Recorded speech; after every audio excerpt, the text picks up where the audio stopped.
ভাবছেন আপনি যে আপনার গ্রহ খারাপ, আপনার ভাগ্য খারাপ, আপনার সর্বকিছু খারাপ, ভেঙে পড়ে যাচ্ছেন?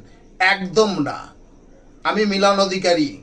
চ্যানেলটিকে অবশ্যই সাবস্ক্রাইব করবেন, শেয়ার করবেন, কমেন্ট বক্সে কমেন্ট করবেন। আপনি আপনার নিজের মনকে শক্তিশালী করুন, নিজের মনের জোরকে বাড়িয়ে তুলুন। কি করবেন? বৃহস্পতিবার করে বাজার থেকে একটি বাঁশ হলুদ নিয়ে আসুন।